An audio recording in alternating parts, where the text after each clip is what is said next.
Buenos días. Hoy vamos a empezar entonces una nueva serie de prédicas. La semana pasada acabamos con esas 5 prédicas, pero hoy empezamos con algo nuevo y es precisamente sobre am, situaciones desesperadas, como lo pueden ver en el PowerPoint que hicimos. Miren lo que dice, situaciones desesperadas. ¿Qué requiere eso? Las situaciones desesperadas requieren medidas desesperadas. Y vamos a ver al final de las 5 prédicas, son 5 prédicas, que es un común denominador. O sea, vamos a llegar a la misma conclusión en cada una de las medidas desesperadas. Hay un común denominador, pues obviamente espero que lo podamos desarrollar en la serie, en esta serie de prédicas, porque creo que todos hemos escuchado anteriormente eso. Medidas desesperadas requieren, situaciones desesperadas requieren medidas desesperadas. Existe un hombre llamado Nouriel Roubini, profesor de Stern School of Business en Nueva York, y es el presidente de Global Economics, precisamente no solo para Nueva York, sino para todo el mundo. Y pensando en esta oración, precisamente, él comentó que las medidas desesperadas requieren, los tiempos desesperados requieren medidas desesperadas. Y él anticipó la crisis financiera del 2008. Creo que obviamente todos estuvimos ahí, nadie lo sintió bonito. 2008 fue uno de los peores años, de 2008 y 2009. Y él anticipó esa crisis financiera. Él dijo como con 7 años anterior a eso, va a ocurrir esto es lo que va a ocurrir. El mercado se va a caer y va a tocar hacer algo.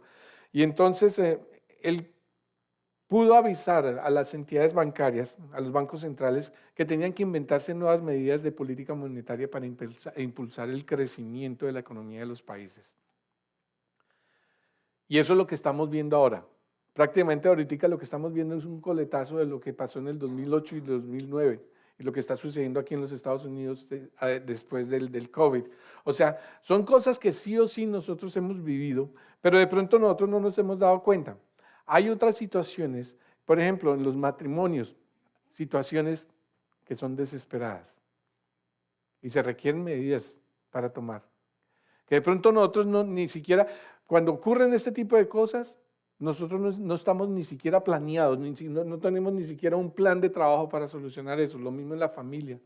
Cuando ocurren situaciones en la familia que nos mueven el piso de una manera que nosotros decimos, ¿qué pasó aquí?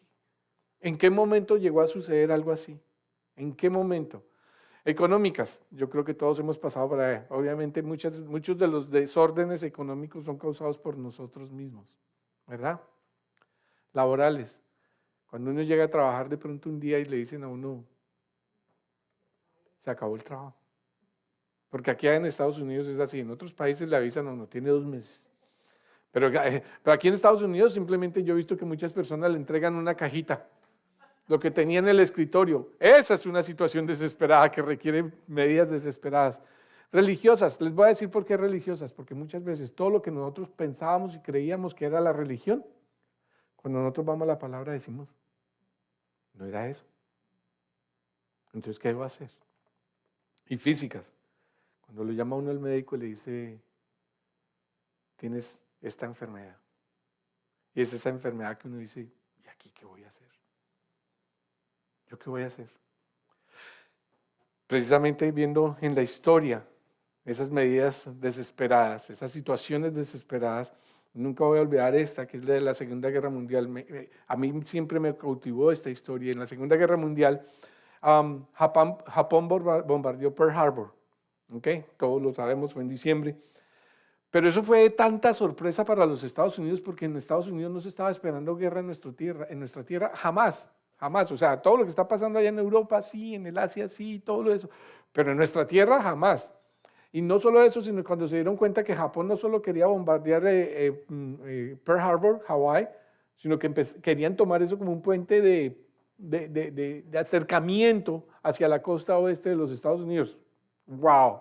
Eso es algo. Y los tomó a todos, como incluso los que han visto la película Pearl Harbor, o la otra, ya no me acuerdo cómo era, hay otra película por ahí. A todos los tomó de una forma que uno dice, ¿qué pasó aquí? Entonces, precisamente, llamaron al coronel James Doolittle para que comandara una misión de bombarderos. y colocaron en un carrier, en un portaaviones, a 16 aviones bombarderos B-29, inmensamente grandes. Nunca se había hecho en la historia. Nadie pensaría jamás que algo así iba a ocurrir. ¿Qué hacen? Colocan estos bombarderos en este portaaviones, se acercan a la costa de Japón, porque dijeron, esperamos que no nos vayan a encontrar. Si no nos encuentran, lo que hacemos es sacar los aviones de acá, bombardear Tokio, y eso les va a decir a ellos, se metieron con los que no eran. No solo eso, sino que eso va a subir la moral de los americanos para pelear esta guerra, porque ya estaban en guerra. Eso sucedió. Los pilotos que fueron voluntarios para hacer esto, a ellos se les dijo, ¿quién quiere ser voluntario? Después de que ellos se dijeron yo, ¿y dónde vamos a aterrizar? No va a haber combustible suficiente. Trataremos de llegar a la China y miramos a ver. Y eso fue lo que sucedió. Antes de llegar a Tokio, antes de llegar a Japón, se dieron cuenta que estaban acercándose. Entonces los aviones simplemente sacaron armas, sacaron peso, sacaron todo lo que tenían para llevarse solo las bombas. En cambio de armas llevaron palos de escoba para mostrar como que tuvieran armas. Imagínense eso. Salieron así y bombardearon Tokio. Algunos llegaron a la China, otros simplemente cayeron. Situaciones desesperadas. Entonces, ¿qué ocurre con esto? ¿Qué acerca de nosotros? ¿Qué acerca de nosotros en las situaciones en las que de pronto nos encontramos hoy? ¿Qué hacemos? ¿Cómo vamos a salir de esta? Ya no hay nada que nosotros podamos hacer físicamente, porque supuestamente ya lo hemos hecho todo. Y no es la primera vez, porque si nosotros recordamos, y les pido que por favor a ustedes y a los que nos ven allá, les pido que recordemos cuántas veces el Señor nos ha librado de esas batallas. ¿Verdad? ¿Verdad, iglesia? ¿Cuántas veces? Entonces, ¿qué sucede? Muchas veces los religiosos le van a decir a uno que en cualquier situación en la que uno se encuentre mal, le van a decir, eso es castigo. Eso es un castigo de Dios. Tenía una amiga que decía, puro diablo. Y eso era lo que decía todo el tiempo, puro diablo, puro diablo. Y le daba más honra al diablo que lo que le daba honra a Dios. Puro diablo. Usted está en esas situaciones por puro diablo, porque el diablo, usted se dejó, y uno dice, wow, pero... Y uno analizaba y decía, no, tan malo, no he sido tan malo. Y el diablo, bueno, de todas formas nadie es bueno, ¿no? Pero de todas formas, vamos a recorrer la historia. Y en la historia, los israelitas habían sido esclavos por 400 años en Egipto. 400 años. ¿Cuántas generaciones pasaron entonces para 400 años? En esa época no había médicos, ellos eran esclavos, entonces no creo que les daban filet mignon en el almuerzo y por la noche una buena comidita bien balanceada. Ellos simplemente tenían que trabajar muy duro y así como crecían, trabajaban, se reproducían, morían. ¿Cuántas generaciones en 400 años? ¿Cuántas generaciones? Y ese era el mundo de ellos. Pero Dios se dio cuenta del clamor de ese pueblo. Y porque de lo vil y menospreciado escogió, dice la palabra, escogió el pueblo de Israel para mostrar su gloria. Un día decidió sacarlos de Egipto a través del liderazgo de Moisés. Y cuando los saca de Egipto, saca exactamente a 600,000 hombres. Vamos a hablar de esto. Cuando la Biblia habla de hombres, no habla de mujeres ni niños.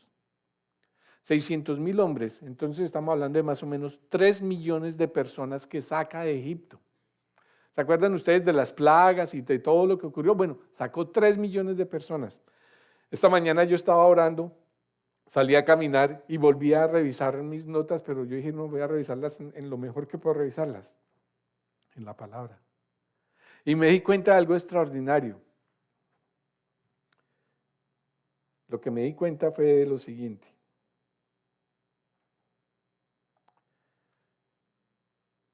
Que Dios llevó al pueblo de Egipto a un lugar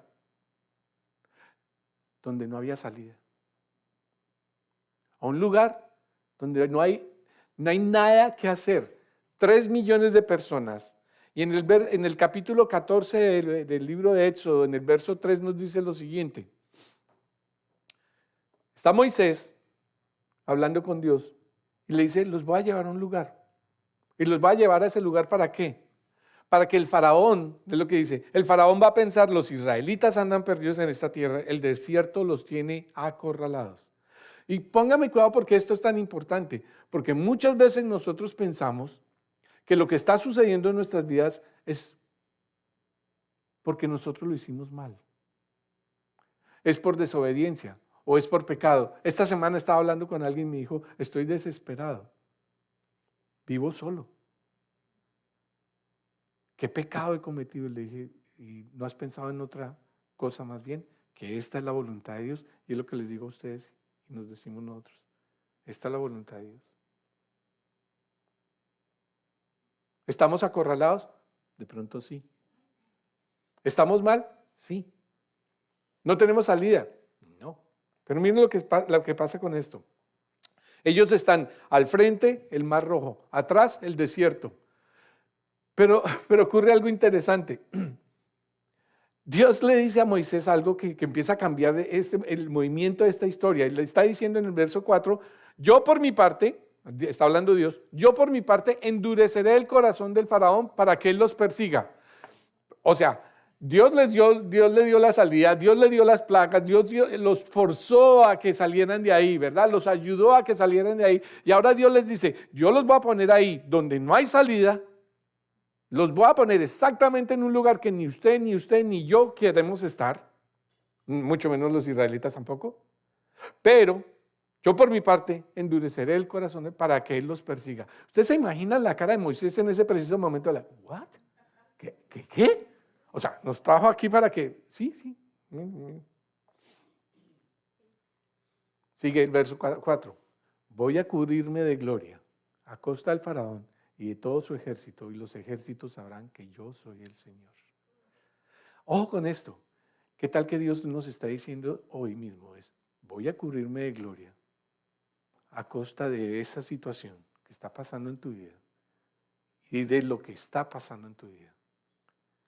Y las otras personas van a saber que yo soy Dios. ¿No les parece? ¿Verdad que esto empieza a cambiar? ¿Qué más dice? Nosotros estamos en su mano y todo va a ser utilizado para su gloria. Lo que pasa es que cuando estamos en esas situaciones no lo creemos. Eso es lo que ocurre. Cuando nosotros estamos en esas situaciones complicadas, no creemos que esto sea la voluntad de Dios. ¿Cómo puede ser la voluntad de Dios que un hijo se aparte? ¿Cómo puede ser la voluntad de Dios que llegue cáncer? ¿Cómo puede ser la voluntad de Dios que un ser amado muera? ¿Cómo puede ser? Nosotros estamos en su mano y todo va a ser utilizado para su gloria. Recordamos una y otra vez en esta iglesia Romanos 8:28, ¿verdad? Todo va a ser utilizado para su gloria. Incluso en Primera de Pedro dice, humillaos pues bajo la poderosa mano de Dios para que Él os exalte a su debido tiempo. Si estás en medio de esa enfermedad y uno dice, ¿pero por qué? ¿Por qué sigo ahí? Si estamos en una situación familiar, ¿pero por qué sigo ahí? Sea económica, sea financiera, sea laboral, lo que sea. ¿Pero por qué sigo ahí? Y nos está diciendo la palabra que nos humillemos bajo la poderosa mano de Dios, porque Él nos va a exaltar en su tiempo, no en el tiempo, porque nosotros diríamos, no, yo no quiero pasar por ahí. ¿Verdad? Entonces, de pronto lo que está pasando en nuestras vidas no es causa del pecado. Es simplemente la voluntad de Dios porque Él se quiere exaltar con lo que va a suceder.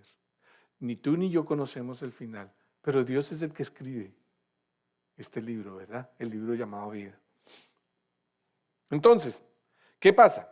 Cuando llegamos a esas situaciones desesperadas, hasta los ateos claman a Dios, ¿verdad? Por eso está el dicho en inglés que dice, no conozco ningún ateo en una trinchera.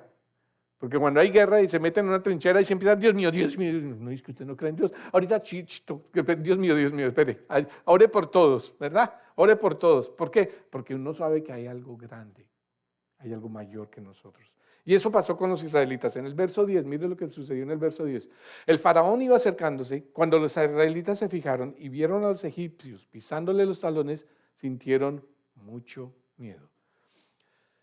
600 carros cogió el faraón, 600 carros con soldados, con caballos, y ya se estaban acercando. Pero miren, si nosotros analizamos eso, el miedo muchas veces es una de las herramientas que Dios usa para que nosotros nos acerquemos a Él. Cuando tú estás bien, cuando todo va marchando perfectamente, cuando la vida marcha así como que no sucede nada, ¿cuántos de nosotros nos acercamos a Dios? De la forma en que lo hacemos cuando estamos con miedo. Porque cuando hay miedo, no pensamos ni siquiera en cuál es nuestra teología. Decimos, Dios mío, ay Dios mío, ay Dios mío, Dios mío, Dios mío, Dios mío. Inmediatamente. Dios, ayúdame Dios, ayúdalos Dios. Por favor Dios, que no vaya a ocurrir nada. Inmediatamente. De pronto es eso. Entonces, ¿qué pasó con estos israelitas que estaban con miedo? Clamaron al Señor. Lo que debemos hacer, así no tengamos miedo, clamar al Señor. Clamar al Señor por la mañana, por la tarde, por la noche. A veces yo estoy durmiendo y me despierto 2, 3 de la mañana seguido, eso ocurre seguido. Y yo me pongo a orar y yo me voy a poner a orar más bien.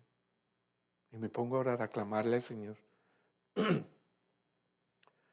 Entonces el miedo puede causar dos cosas. Una, que nos acerquemos al Señor, o dos, que seamos desagradecidos y nos alejemos del Señor.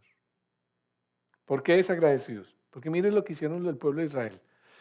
Entonces le reclamaron a Moisés, ¿acaso no había sepulcros en Egipto que nos sacaste de allá para morir en el desierto? ¿Qué has hecho con nosotros? ¿Para qué nos sacaste de Egipto? Aquí hay una persona en la iglesia que muchas veces me pregunta, ¿pero por qué, pastor? ¿Por qué van y se vuelven? Y vienen y se van, vienen y se van. Les voy a decir por qué. Y la respuesta está aquí precisamente, porque se nos olvida ser agradecidos con Dios. Hemos conocido muchísimas personas que se acercan al Señor porque tienen una necesidad, ¿verdad? Y cuando el Señor de una u otra forma simplemente contesta favorablemente las peticiones de oración, después de que las contesta, ¿cuál es el resultado? Te vi, bye bye, ya no te necesito. Si te vuelvo a necesitar, me voy a acordar de la iglesia o voy a otra iglesia, para que no me miren feo en esta. Yo no estoy hablando de la iglesia de la esperanza. Y preferimos cambiar de iglesia en iglesia mientras se van pidiendo favores a Dios. Pero eso es lo que ocurre. Nos volvemos desagradecidos. ¿Qué saca uno con ir a la iglesia si los problemas no se acaban? Le dicen a uno. ¿Para qué voy a la iglesia si mis problemas siguen ahí? Todavía sigo debiendo dinero, todavía no consigo lo que quiero. Se suponía que si me hacía cristiano se acabarían mis problemas. Me han dicho muchas veces. Yo no sé qué teología, yo no sé quién les enseñó eso. Pero aquí no fue. Y mire lo que sigue diciendo en el verso 12. Ya en Egipto te decíamos, déjanos en paz. Preferimos servir a los egipcios. Mejor nos hubiera sido servir a los egipcios que morir en el desierto. Por eso muchas personas que dicen haber recibido a Dios, después de un momento prefieren alejarse y volver a sus propias cadenas. ¿Cuáles son sus propias cadenas? Drogadicción, alcoholismo, adulterio, fornicación, cualquier cosa, la mentira, el robo. Prefieren eso que seguir en los caminos de Dios. Y eso es lo que está haciendo el pueblo de Israel, es decir, preferimos ser esclavos que ser libres sirviéndole al Señor, obedeciéndole al Señor. Pero siempre Dios contesta nuestras oraciones. No tengan miedo. Y hoy te está diciendo Dios, y hoy me está diciendo Dios a mí, se los aseguro, no tengas miedo. No tengas miedo. ¿Por qué? Porque estamos diciendo, Señor, y fue lo que hicimos en el momento de la alabanza, aquí te ponemos esta pelea, ponemos esta batalla en tus manos. Y Dios está diciendo, no tengan miedo. Les respondió Moisés, mantengan sus posiciones, que hoy mismo serán testigos de la salvación que el Señor realizará en favor de ustedes. A esos egipcios que hoy ven, jamás volverán a verlos. El día que nosotros realmente nos rindamos completa y totalmente a Dios, esas cosas que nos tienen atados, esas cosas a las que les tenemos miedo, sea lo que sea, así sea una enfermedad de muerte, el día que nosotros le entreguemos nuestro corazón, nuestra alma y nuestro cuerpo completamente, totalmente a Dios, no lo vamos a volver a ver. ¿Saben por qué?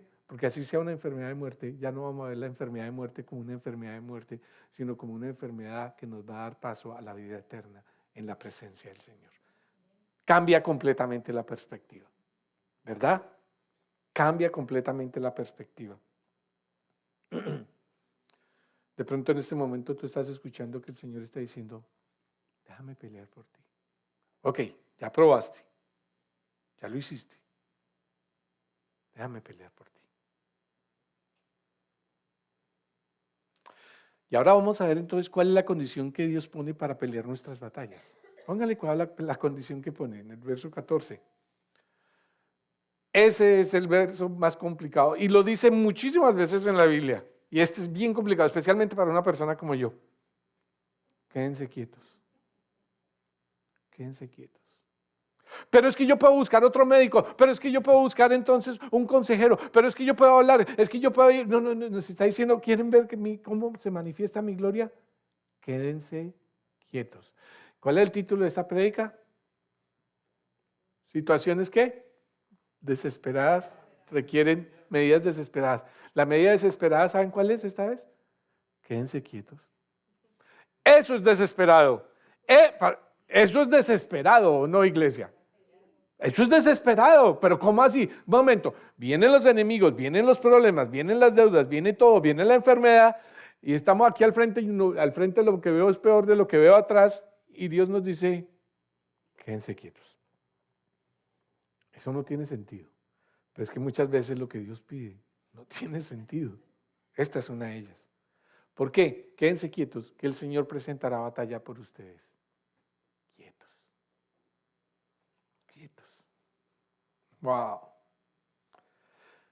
Verso 15. Pero el Señor le dijo a Moisés, ¿por qué clamas a mí?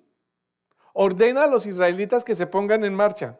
Moisés estaba hablando con Dios y Dios le dice, hágale, muévase ya es tiempo de moverse. Nos está diciendo solo obedezcamos, obedezcamos, obedezcamos. Se necesita una gran fe para moverse cuando el mar está al frente. Se necesita una gran fe para moverse cuando la enfermedad está al frente. Se necesita una gran fe cuando nos pide que le creamos, que Él es más grande que el mundo y que Él es más grande que Satanás. Se requiere una gran fe. Le sigue diciendo, y tú levanta tu vara, extiende tu brazo sobre el mar y divide las aguas para que los israelitas lo crucen sobre terreno seco. Estamos hablando del mar, no estamos hablando de un charco. Estamos hablando del mar, no estamos hablando de un lago. Estamos hablando del mar. Vamos a cruzar el mar en seco. Es el mar. Y quiero que no perdamos la perspectiva. Ese es un problema inmensamente grande. Es un problema que no hay lógica que nos pueda decir si lo podemos cruzar. El terreno seco simboliza libertad. El terreno seco simboliza una nueva vida, una nueva oportunidad de vida. Todos los que hemos llegado a situaciones desesperadas, hemos deseado que Dios nos brinde ese terreno seco para movernos. ¿Verdad, iglesia? Y de pronto eso es lo que estamos esperando. Muéstrame el terreno seco. Yo me voy a mover. Pero tengo que esperar en ti. Y nos dice que Dios puso el ángel que marchaba al frente de Israel en la parte de atrás, entre los israelitas y el ejército egipcio. No solo eso, si nos dice la palabra, y lean Éxodo 14, nos dice también en la palabra que creó una nube para los israelitas, es decir, creó una nube. Este es el pueblo de Israel, este es el ejército de egipcio viene atrás de ellos, y creó una nube. Y esa nube era oscuridad para los egipcios, pero era luz para los israelitas. Qué bello. Esa es la palabra de Dios. Por eso les digo, leamos la palabra de Dios. Era oscuridad para los egipcios, luz para los israelitas. Y en esa noche, los egipcios no pudieron moverse porque todo era oscuro.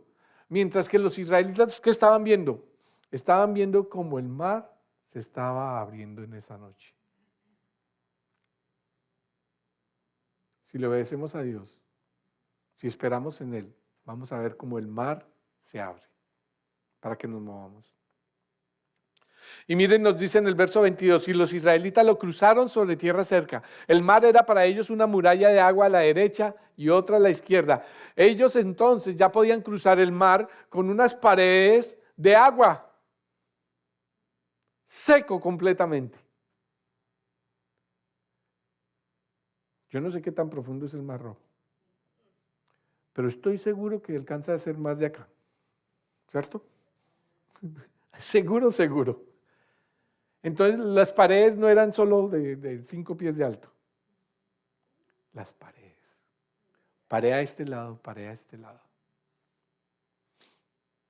El Señor espera que cruces en seco el mar de tus problemas. Vuelvo a repetirlo.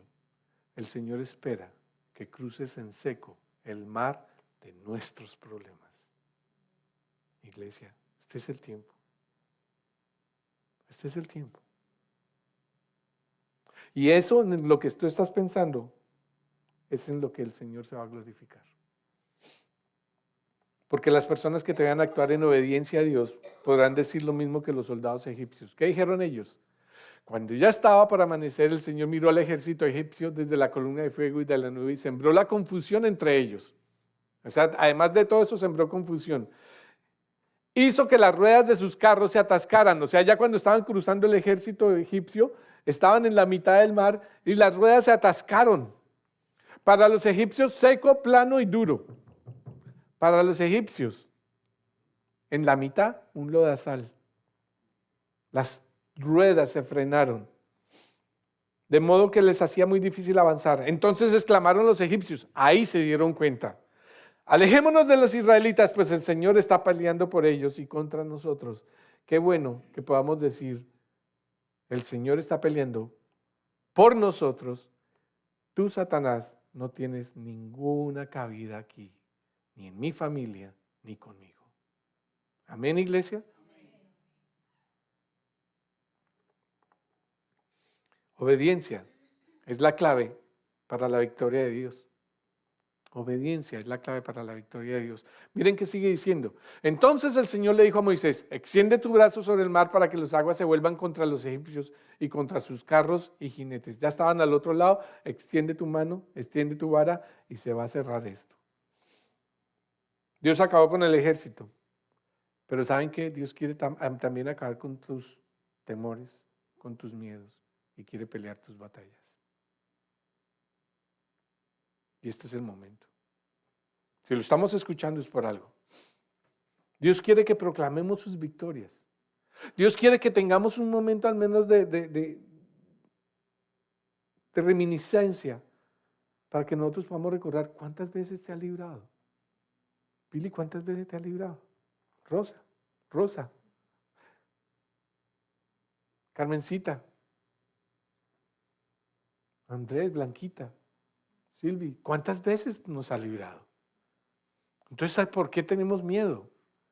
¿Por qué tenemos miedo? En el verso 31, mire, dice, Moisés extendió su brazo sobre el mar y al despuntar el alba, el agua volvió a su estado normal. Los egipcios en su vida se taparon con el mar y así el Señor los hundió en el fondo del mar. Wow. Me encanta ver estas historias, que se manifiesta el poder de Dios y se manifiesta la debilidad de nosotros. Nosotros nos creemos fuertes. Nada. Fuertes en el Señor, porque todo lo podemos en Cristo, que es el que nos fortalece. Pero es en Cristo, no es en la religión, no es en las creencias, es en la fe puesta en la persona de Jesucristo. Es en la fe puesta en Dios Padre que nos muestra una y otra vez qué es lo que quiere hacer en nuestras vidas. Y al ver los israelitas el gran poder que el Señor había desplegado en contra de los egipcios, temieron al Señor.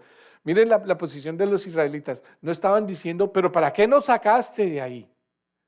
Hubiera sido mejor seguir siendo esclavos que morir acá. Y dice, y al ver el poder que el Señor había desplegado en contra de los egipcios, temieron al Señor y creyeron en Él y en su siervo Moisés. Lamentablemente ellos, como nosotros, creemos cuando tenemos la victoria, Pero ¿cuánto pasó el tiempo de los israelitas para que después entonces armaran su becerrito de oro para adorarlo?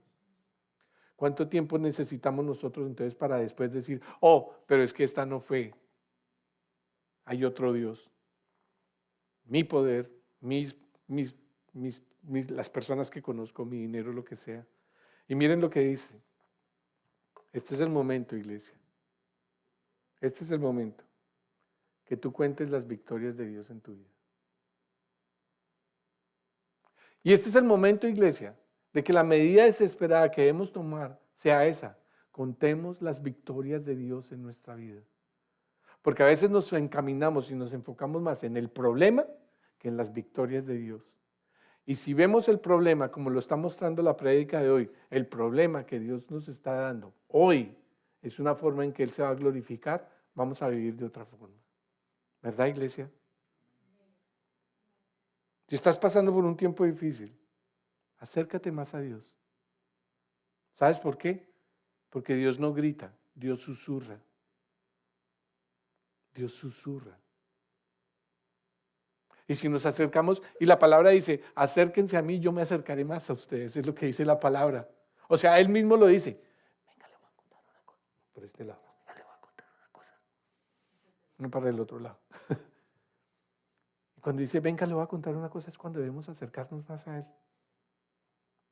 Estas situaciones desesperadas, en lo que tú estabas orando, en lo que yo estaba pensando, en lo que nosotros estábamos pensando, nos van a guiar a tomar medidas desesperadas. Y la medida desesperada de hoy es escucharlo, obedecerlo y quedarnos quietos. ¡Oh! Eso es desesperado. ¡Oh! Eso es desesperado. Porque queremos hacer algo inmediatamente. Oremos.